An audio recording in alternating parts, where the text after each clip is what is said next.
the living room, the kitchen. I want my house back.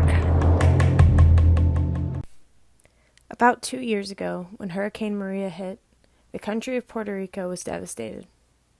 3,057 perished, homes were destroyed, and the energy grid was taken down, leaving millions across the island and in the United States unable to contact their families. This was a disaster, and people in Puerto Rico are still feeling the effects of it. So then, why was the United States' response so lackluster? Some, including the mayor of San Juan, have argued it's because the United States still views Puerto Rico as a colony, and sadly, I have to agree. In this video, I will be taking a look at how colonialistic forces contributed to the island's devastation, the government's response, and the news media's presentation of the disaster.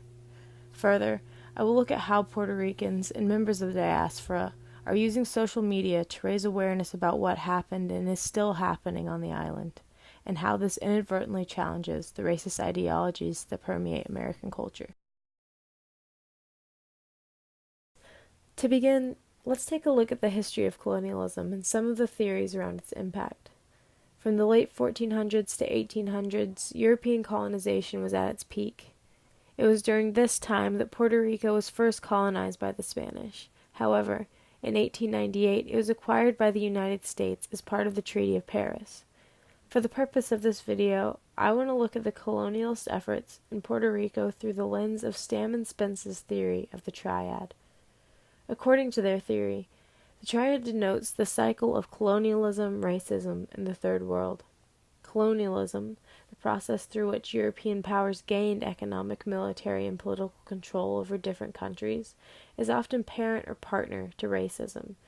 As Stam and Spence point out, it is hardly accidental that the most obvious victims of racism are those whose identity was forged within the colonial process.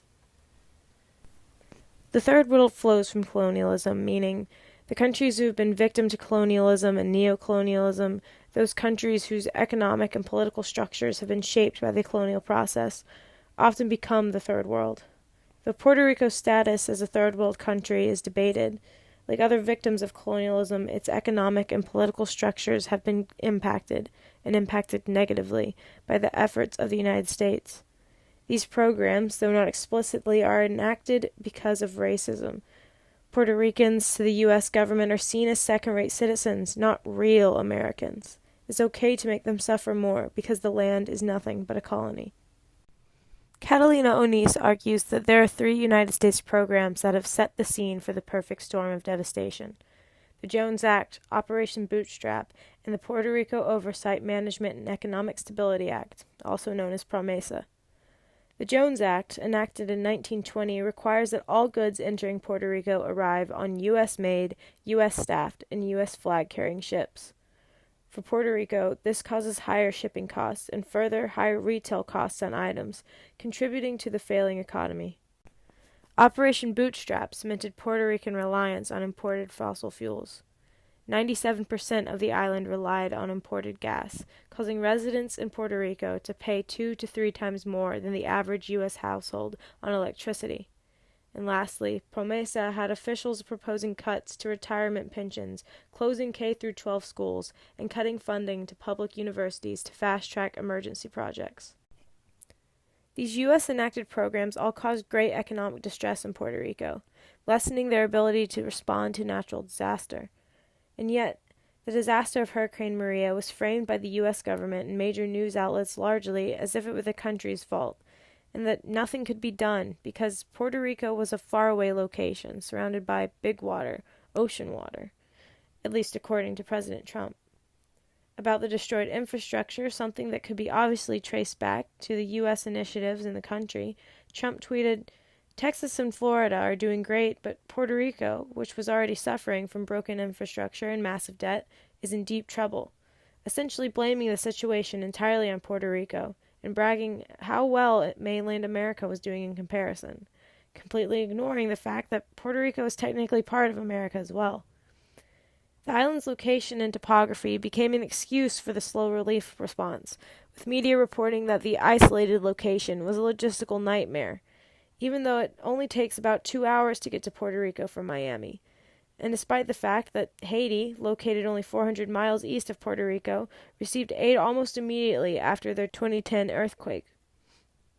Within 2 days of the earthquake, 8,000 troops were en route to Haiti. 8 days after Hurricane Maria, only 4,400 service members were participating in relief efforts in Puerto Rico.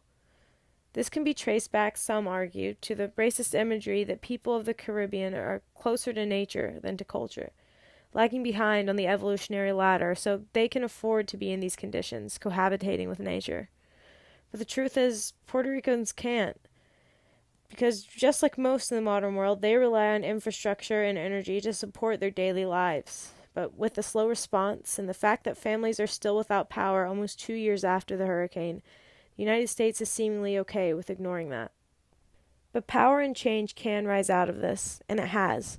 While news media was used by many outlets to show a powerless Puerto Rico, it inversely became a space for reporters who were part of the diaspora to voice the discontent of the Puerto Rican people to mainstream America, while sites like Facebook and Twitter became a space for citizen journalism for people on the island to show what was really happening in the country and combat the imagery that they were unable to exist on their own without U.S. help in the modern world.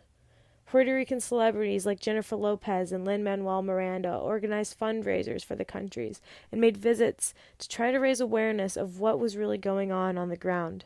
Lopez's sister, reporter Linda Lopez, was also one of the many Puerto Rican reporters making an effort to shine a light on how Puerto Ricans were being treated unequally to Americans on the mainland. Social media gave voice to those who previously were not allowed one, as primarily the U.S. news narrative took precedence over the true experiences of Puerto Ricans. And as members of the diaspora in positions of power began using their media outlets to further give a platform for Puerto Rican voices, media became not an oppressive force but an empowering one for Puerto Ricans. Networks on Facebook such as Paranda Puerto Rico and Puerto Rico En Serio worked to put out news, organized members of the public interested in helping relief efforts, and attempted to connect families who were separated or unable to get in contact between mainland USA and the island. Others on the island participated in forms of citizen journalism by creating hashtags on Twitter to try to gain attention. One was No hay luz, meaning there's no light here. Another was Adopta un bolsillo, meaning adopt a pocket being a number of streets without electricity. These hashtags often work together. As the hashtags spread, people began to spray paint the slogans on streets that no longer had power. In one instance, a passing crew from the Association of Energy Engineers saw one of the spray-painted hashtags and restored the energy for that pocket. The man who spray-painted the street, as well as started the hashtag Cheo Santiago, said, "I like social media. You can make pressure." Through these efforts, Puerto Ricans were able to make change and take a stand against the circumstance they were put into from the combination of U.S. colonialism and the hurricane.